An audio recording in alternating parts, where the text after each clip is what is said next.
Hello friends, welcome to Southern Food Tamil. இன்னைக்கு நம்ம Southern Food Tamilல ஆட்டு குடல் குழம்பு ரெசிபி தாங்க எப்படி பண்றதுன்னு பார்க்க போறோம். இது நம்ம இன்னைக்கு ரொம்ப சிம்பிளா பிரஷர் குக்கர்லயே எப்படி பண்றதுன்னு வாங்க வீடியோக்குள்ள போய் பார்க்கலாம். இதுக்கு முதல்ல நம்ம ஒரு மசாலா பேஸ்ட் ரெடி பண்ணிக்க போறோம். அதுக்காக 1 டேபிள்ஸ்பூன் எண்ணெய் சேர்த்துக்கோங்க. கூடவே ஒரு பட்டை, 3 கிராம்பு, ஒரு நட்சத்திர சோம்பு, கொஞ்சமா கல்பாசி, கூடவே 1 டீஸ்பூன் சோம்பு, 1 டீஸ்பூன் மிளகு, 1 டீஸ்பூன் சீரகம். இது எல்லாத்தையும் சேர்த்து லோ ஃப்ளேமில் வச்சு நல்லா பொன்னிறமாக செவக்க வர வரைக்கும் வறுத்து எடுத்துக்கலாம். இப்போ இது கூடவே ஒரு 10-15 போல் சின்ன வெங்காயம் சேர்த்துக்கோங்க. சின்ன வெங்காயம் இல்லைன்னா ஒரு பெரிய வெங்காயத்தை நறுக்கி உள்ளே சேர்த்துக்கோங்க. வெங்காயம் கொஞ்சம் வதங்கி வந்ததும் இது கூட 1/4 கப் போல் துருவன தேங்காய் சேர்க்கும் போது ஃப்ளேமை ஆஃப் பண்ணிடுங்க. அந்த கடாயோட ஹீட்லேயே தேங்காய் வெந்துடும். நல்லா வதக்கி விட்டுட்டு இது இப்போ நல்லா ஆறணும். ஆறுனதுக்கு அப்புறமா இதை ஒரு மிக்சர் ஜாரில் சேர்த்து இந்த மாதிரி நல்லா நைஸ் பேஸ்ட்டாக அரைச்சி எடுத்துக்கோங்க. இப்போ நம்ம கிரேவி செய்ய ரெடி பண்ணிடலாம். இப்போது ஒரு குக்கரில் 3 டேபிள்ஸ்பூன் எண்ணெய் சேர்த்துட்டு எண்ணெய் சூடானதும் 1 டீஸ்பூன் கடுகு வெடித்ததும் 2 பெரிய வெங்காயத்தை பொடியாக நறுக்கி வச்சுருக்கேன் உள்ளே சேர்த்துட்டு கூடவே ஒரு பச்சை மிளகாய், கொஞ்சமாக கருவேப்பிலை, தேவைக்கேற்ப உப்பு சேர்க்கறதுனால வெங்காயம் சீக்கிரமாக வதங்கிடும்.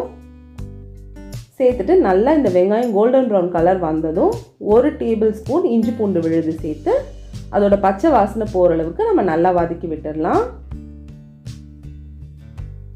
இப்போ இதில் ஒரு தக்காளியை பொடியாக நறுக்கி உள்ளே சேர்த்துட்டு அது வெங்காயத்தோட நல்லா மசிஞ்சு வர அளவுக்கு வதக்கி விட்டுருங்க.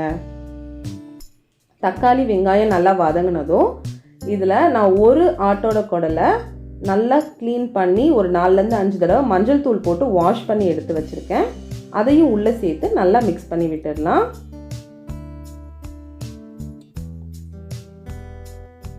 மிக்ஸ் பண்ணிவிட்டு இந்த குடல் ஒரு 5 நிமிஷம் நல்லா வேகட்டும். இதிலேருந்து நல்ல வாட்டர்லாம் ரிலீஸ் ஆகி வரும். நம்ம தண்ணியே சேர்க்க தேவையில்லை. இப்போ பாருங்கள், ஒரு 5 நிமிஷம் ஆயிருக்கு. குடல்லேருந்து நல்லா தண்ணியெல்லாம் வெளியே வந்திருக்கு. இப்போ இது கூட ஒரு 1/2 டீஸ்பூன் மஞ்சள் தூள், 2 டேபிள் ஸ்பூன் போல் குழம்பு மிளகாய் தூள் சேர்த்துக்கோங்க. உங்கள் காரத்துக்கு ஏற்ற மாதிரி மிளகாய் தூளோட அளவை அட்ஜஸ்ட் பண்ணிக்கோங்க. சேர்த்துட்டு இது நல்லா ஒரு கொதி வரட்டும். அது வரைக்கும் வெயிட் பண்ணிக்கலாம். இந்த மாதிரி கொதித்த உடனே நம்ம அரைச்சி வச்சுருக்கோம் இல்லையா தேங்காய் விழுது, அதையும் உள்ளே சேர்த்துக்கலாம். சேர்த்துட்டு தேவைக்கேற்ப தண்ணி சேர்த்துக்கோங்க. நான் அந்த மிக்ஸி ஜாரையும் கழுவி உள்ளே சேர்த்துருக்கேன். சேர்த்துட்டு இந்த ஸ்டேஜில் உப்பு காரம் எல்லாமே கரெக்டாக இருக்கான்னு செக் பண்ணிக்கோங்க. பத்தலைன்னா கொஞ்சம் சேர்த்துக்கோங்க. சேர்த்துட்டு குக்கரை மூடி போட்டு ஒரு 7-8 விசில் மீடியம் ஃப்ளேமில் வச்சு எடுத்துடலாம்.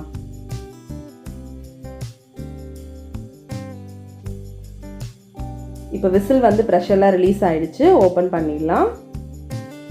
பாருங்கள், சூப்பராக எண்ணெயெல்லாம் மேலே மிதந்து வந்திருக்கு. குடலும் நல்லா வெந்திருக்கு. அவ்வளோதான், குடல் குழம்பு ரெடி ஆயிடுச்சு. கொத்தமல்லி தழை தூவிக்கலாம் கொஞ்சமாக வாசனைக்கு. அவ்வளோதான் ஃப்ரெண்ட்ஸ், சுட சுட ஆட்டுக்குடல் குழம்பு சூப்பராக ரெடி ஆயிடுச்சு. இது இட்லி, தோசை, ஒயிட் ரைஸ் எல்லாத்துக்குமே சூப்பராக இருக்கும். இது உடம்புக்கும் ரொம்ப ரொம்ப ஹெல்த்தியும் கூட, குழந்தைங்கள்லேருந்து பெரியவங்க வரைக்கும். நீங்களும் இதை கண்டிப்பாக ட்ரை பண்ணி பாருங்கள். இந்த வீடியோ உங்களுக்கு பிடிச்சிருந்ததுன்னா சதர்ன் ஃபுட் தமிழுக்கு சப்ஸ்கிரைப் பண்ணிவிட்டு பக்கத்தில் இருக்க பெல் சிம்பிளையும் கிளிக் பண்ணிக்கோங்க. தேங்க்ஸ் ஃபார் வாட்சிங்.